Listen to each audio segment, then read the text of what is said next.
all our wines have a QR code, and when you put your phone to the QR code, you see movies of our own consumers around the world having fun with the wine, just going out with their friends, or just having a big table with friends eating something, and they share, and basically that gives over 2 million visits to our social media every month of people just sharing great moments around the wine.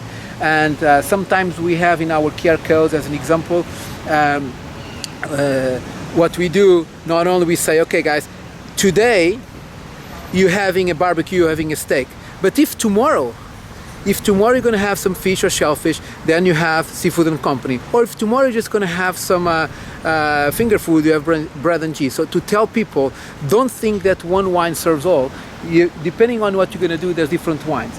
And in the QR code of these wines, of the Food and Friends collection, sometimes you may have our winemaker just driving you to our processes, driving to our vineyards, driving you in our cellar, and explain why I did this wine. And there are people, as an example in Japan, that never saw a vineyard in their lives. Right. They have no idea of all work of all these people for an entire year so that we can enjoy a glass of wine.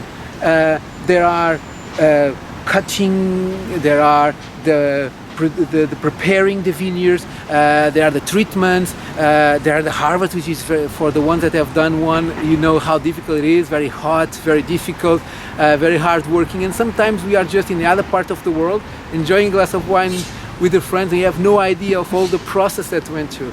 And so sometimes we have in 1 minute people talk, listening our winemaker, and sometimes we allow in streaming, you can schedule a day and you talk to our winemaker on a certain day, and we have people from different parts of the world asking questions to myself or to Pedro about why we did that wine that way. That's very cool. Now you also have a rather disruptive distribution model in Europe, which I found absolutely fascinating. Yes, basically we just launched more or less 1 year ago our own distribution platform. It's called Live Taste. So far it's only available in European Union. We intend to expand that in 2019 and 20 to other countries outside the European Union where our wines already exist on a traditional model of importation and distribution. But what is a Live Taste? Basically, why, first before I explain why, basically, or what it is, let's explain the why. The why was, I felt that many times the producers were kind of not well treated by the distribution in general. Okay, many times the powerful of the distribution is smashing prices, margins.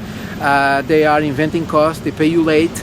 And most importantly, you don't have control of your brand positioning or the message that you want to pass to your consumers. Because one day they'll put it here, next day they'll put it there, and they have sometimes no respect for the positioning and the message you want to pass to your fans, to your consumers.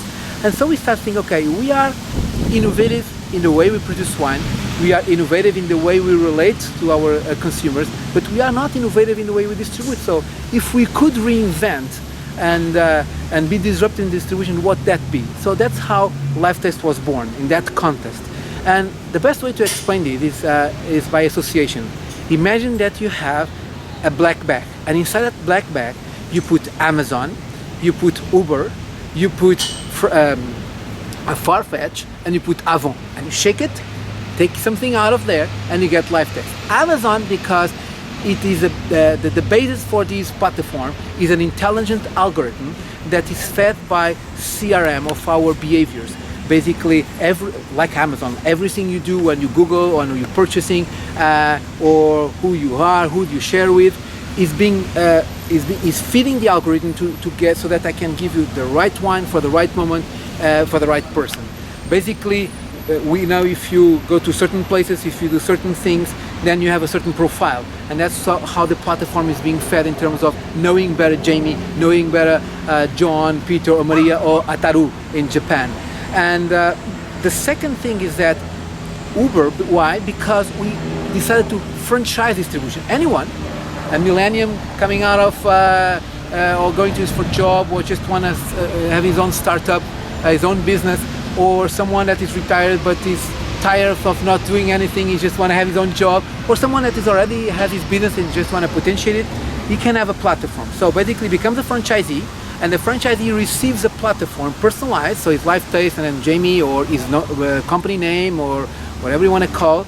And from then on, if you have a friend that has a restaurant in France, an hotel in Germany, simply a friend in Spain that won wine for his wedding, anything that happens in that platform, the margin that before used to go to the big retailer, to the distributor, go to you. So you have, you don't have to worry about invoicing, you don't have to worry about stock, you don't have to worry about logistics. We take care of everything. Someone goes to Jamie's store, we'll buy, we'll deliver whatever that person is in the European Union, and you get the margin for you. So you have a back office where you control your clients, you control all the orders, if you have been delivered or not, and how much is in your back office for your product. Basically what I'm doing is remunerating the word of mouth and remunerating the introduction on a trade. I don't have only people in the platform right now.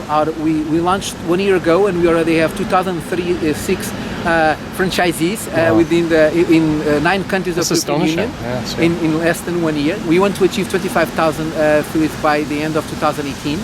And basically, we have also B2B. We have an example, restaurants. Why do a restaurant in Europe would like to become our franchisee? Well, not only have access to, of course, a new product that is very innovative, etc., and he has his own margins of selling on the table or selling on a balcony. That's his traditional business. But usually, the revenues for a restaurant, what they are, is I come into a restaurant, I eat, I drink, I pay, I go. Okay, that's how I generated the revenue for that restaurant. Now I'm saying to the restaurant, now I can give you an extra revenue. Why? A concrete example. Algarve in the south of Portugal, a very summer zone, a lot of beach. We duplicate our population in that zone during the summer because everybody goes to the beach in Algarve. There's this restaurant in Algarve where the guy is our franchisee, and a couple of Belgians were there, and they have a great meal, they have the wine, and in the end they ask, hey George, sorry, where can I buy this wine, because I really would like to take some bottles home, I really like this. You don't have to go anywhere, you buy in my platform, and when you're back in Brussels, the wine has been waiting for you. Oh great. So they did it, and what happened? The margin went to the restaurant, but then during the year, these guys will not come to Algarve maybe next summer, they'll continue to buy. And who is making the margin?